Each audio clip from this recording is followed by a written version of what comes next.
Spoštovani gospod predsednik Državnega sveta, ekscelence, spoštovani predsednik oziroma direktor Študijskega centra za narodno spravo, spoštovani gospod Kaminski, predsednik Evropske platforme spomina in vesti, spoštovani gospe in gospodje. Najprej hvala Državnemu svetu za gostiteljstvo te konference, Študijskemu centru za narodno spravo, za organizacijo in vsem ostalim, ki ste sodelovali pri pripravi tega dogodka, ki je še toliko bolj pomemben, ker Slovenija v letošnjem letu vodi tudi svet Evropske unije. Evropi oziroma Evropski uniji, Evropskemu parlamentu je bilo potrebno več kot 15 let, da je bila sprejeta resolucija, na podlagi katere praznujemo oziroma obhajamo ta dan spomina.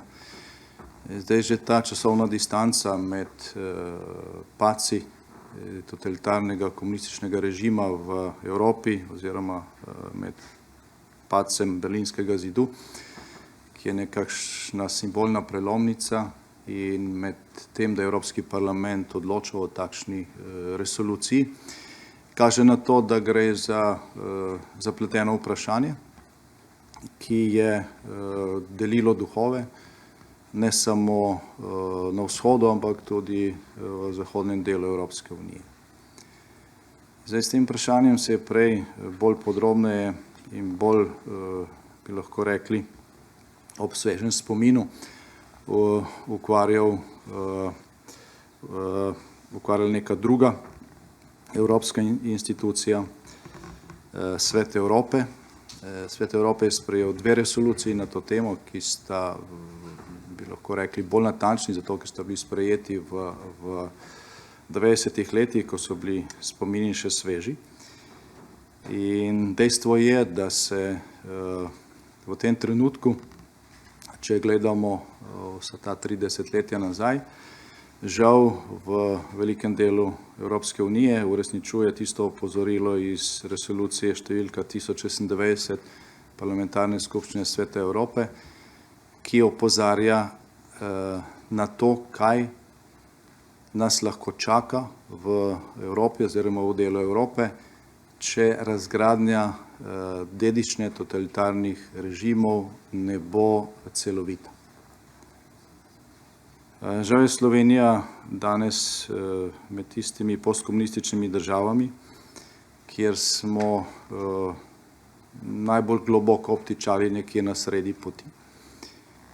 Zdaj, tako direktor Študijskega centra za narodno spravo kot predsednik Državnega sveta sta precej konkretno navedla, kaj je bilo v smislu razgradnje te dediščine in korakov k narodni spravi v Sloveniji v tem času doseženo in kaj ni bilo. Zato jaz tega ne bom ponavljal. Žal, ko primerjamo to, kar smo naredili v Sloveniji z državami Višegrajske skupine ali pa sploh praktično vsemi ostalimi državami, ki so imele komunistične režime po drugi svetovni vojni, ugotavljamo, da nas čaka še veliko dela, da smo zdaj, če govorimo konkretno o narodni spravi, nekje mogoče na koncu prve tretjine.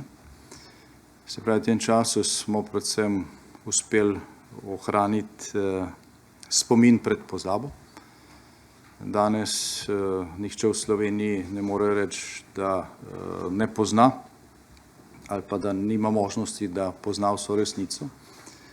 Vse plati dogajanj v času vseh totalitarizmov, pod katerimi smo Slovenci trpeli, in velik del Slovenije je trpel najprej pod fašizmom, potem pod nacizmom in potem pod komunizmom najdlje časa. Zdaj, ob tem prehodu leta 1990 90% tega vedenja, 90% prebivalcev Slovenije ni imelo možnosti, ker je bila to tabu tema. Šel si v zapor, če si o tem pisal ali pa govoril. V glavnem, šel vse, če si bil konkreten. Danes temu ni več tako. Se pravi, nek uspeh je bil dosežen, še posebej hvala vsem, ki ste v tem času delali v Študijskem centru za narodno spravo, v civilno-družbenih asociacijah, kot je Združenje Oblipi sprave in drugih institucijah, vsem, ki ste pisali o tem, vsem, ki ste sodelovali pri izdaji zbornika Temna stran meseca, ki je bil prvi tak poskus, da se celovito zaobjame ta problem. In seveda hvala vsem, ki ste bili med predlagatelji, pa med tistimi, ki ste glasovali za akte, ki jih je v tem času Slovenija vseeno sprejela v smislu poprave krivic, predvsem pa v smislu ohranjanja spomina. Ampak to, da se je resnica ohranila, je šele prvi korak do sprave. To resnico je pač potrebno v drugem koraku prepoznati in jo pripoznati in ne zanikati dejstva. Desetletja se je v svetu govorilo o poskusu zanikanja holokausta, številne države imajo to opredeljeno celo kot kaznivo dejanje. V Sloveniji smo danes priča masovnemu zanikanju, še posebej posledic pa tudi same narave komunističnega režima. V parlamentu imamo najmanj 3 stranke, katerih najvidnejši predstavniki enostavno ta režim prikazujejo kot nekaj, kar ni bilo nič slabega. Ena od teh strank daje ta režim celo kot primerjalni model za to, kako naj bi se država razvijala v bodoče. Se pravi, po eni strani so imeli nek pozitiven razvoj, kakorkoli okrnjen, po drugi strani pa negativen razvoj.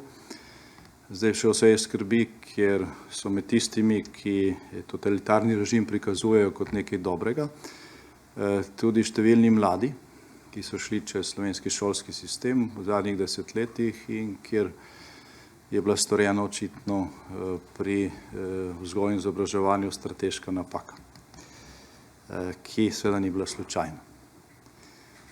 Ker sta oba moja predgovornika govorila o teh konkretnih stvareh, mi dovolite, da zgolj poskusim zapopasti, zakaj ali pa kaj je nek skupni imenovalec tega dogajanja pri nas in kaj se skuša uporabiti kot inštrument za to, da se pač neko očitno, konkretno, dokazljivo, tudi samo priznano zlo zanika. Ko govorimo o samo priznanem zlu, govorim o pač uradnih dejstvih, ki jih je režim sam objavljal. Recimo znan je nastop nekdanjega jugoslovanskega ministra za notranje zadeve Aleksandra Rankovića v beograjski zvezni skupščini v začetku 50. let prejšnjega stoletja, ko je dejal, da so v obračunu z kontrarevolucijo bili zelo uspešni, saj so fizično uničili, se pravi ubili več kot 500.000 ljudi, nasprotnikov socializma in zaprli ali internirali v koncentracijska taborišča več kot 3 milijone ljudi v času od leta 1945 do leta 1951. Skratka, gre za grozljive številke, grozljivo priznanje, ki ne da se ga zanika, kot se je to poskušalo do leta 1990, ampak se ga strani nekaterih javno opravičuje in se še vedno ob različnih obletnicah uradno strani nekaterih političnih subjektov klanja tistim, ki so to izvršili. Skratka, gre za to, da se skuša eno zlo opravičiti z drugim. Se pravi, nekomu se za nazaj ali pa pač kakorkoli nalepi neka nalepka, etiketa, če šlo je za fašiste in zato jih je bilo dovoljeno pobiti. Da so med njimi pač dojenčki, otroci, ženske, civilisti v glavnem, vse te grozni številki, 500 000, to nekatere niti ne moti.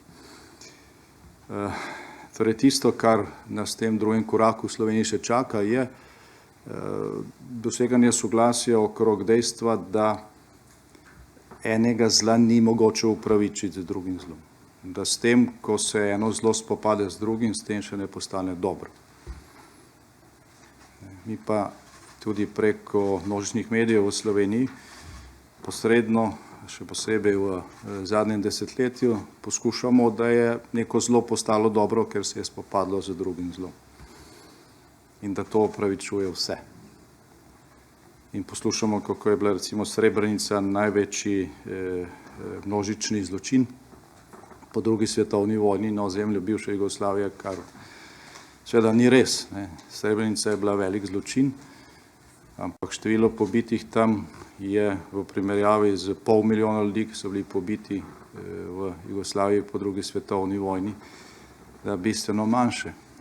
Je pa tudi Srebrenica v bistvu posledica tega zla, ki se je skušal opravičevati z spopadom s nekim drugim zlom, z nacionalnim socializmom, kajti ljudje, ki so orkestrirali zločin, genocid v Srebrenici z Ratkom Mladićem na čelu, so bili vsi produkt Jugoslovanske vojaške akademije, ki je učila častnike, da je temeljni cilj vsakega oboroženega boja fizično uničenje sovražnika in če gre za razrednega sovražnika, še toliko bolj temeljito.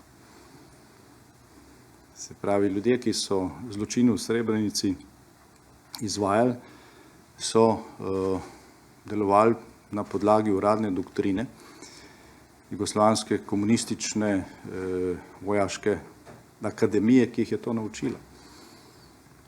Tako da Ratko Mladić je rdečo zvezdo na svoji kapi zamenjal z drugim grbom, verjetno samo nekaj tednov pred Srebrenico. Prej je šlo za isto stvar tudi v simbolih, kasneje pa so se simboli delno spremenili in zaradi tega številni na Zahodu govorijo o Srebrenici zgolj kot nekem nacionalističnem izpadu, čeprav je šlo za nekaj, kar ima vse atribute nacionalsocializma in zločinov, ki izvirajo iz tega pogleda na svet. In Srebrenica je neka stična točka, na kateri se natančno vidi, da ko gre za metode, za naravo, za odnos do človeka, do življenja, do svetosti življenja, ni nikakršne razlike med nacizmom ali komunizmom.